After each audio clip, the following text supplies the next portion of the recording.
Ui, đâu con chim gì? Con chim gì đấy? Ui.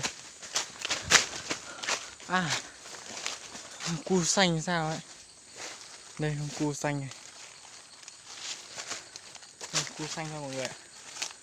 Ôi, tưởng chim gì chứ? Ai. Bấy cả buổi chiều được thế này. Cũng được thôi.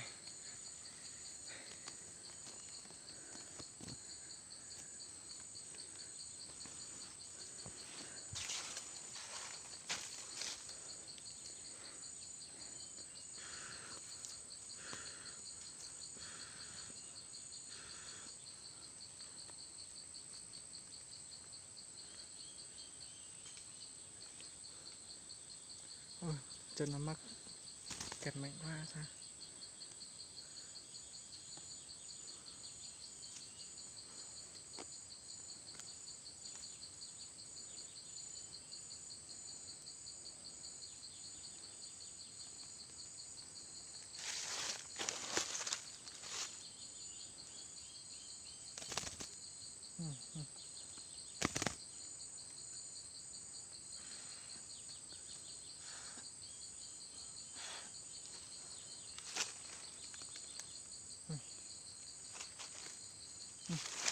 Cho vào bao nha.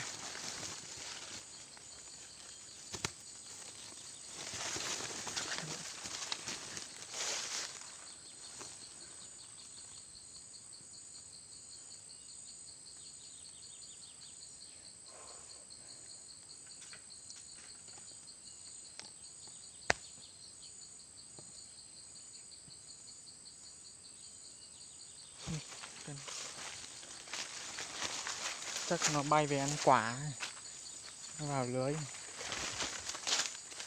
Phải sửa lại.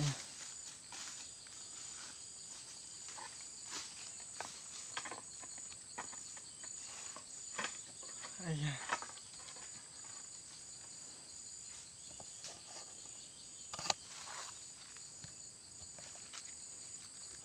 Thằng em nó bảo là trên kia vào lưới thêm một con nữa.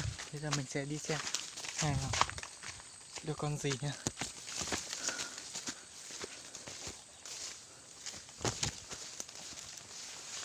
Đâu nhỉ?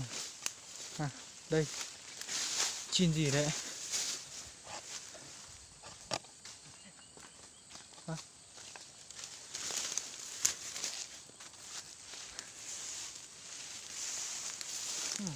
Chào màu rừng.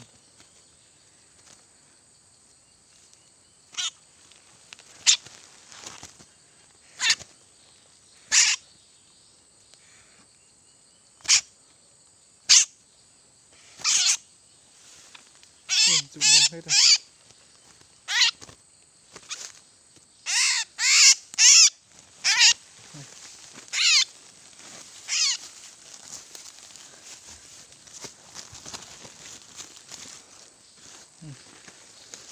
Xem lưới kia được con nào nhé.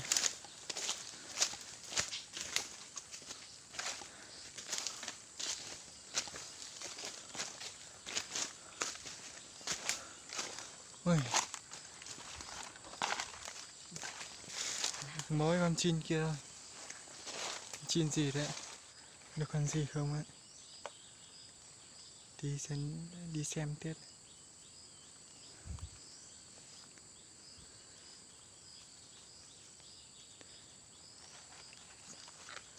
Bây giờ mình sẽ đi xem được lưới kia vào được con chim nào nhé.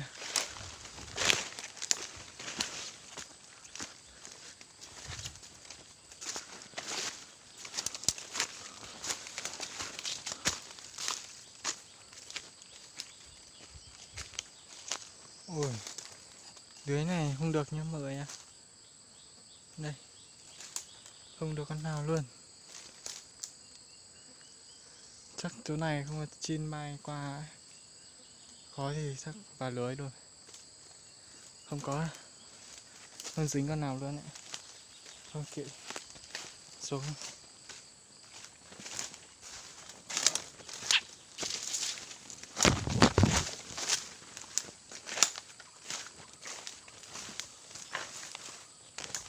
Đây.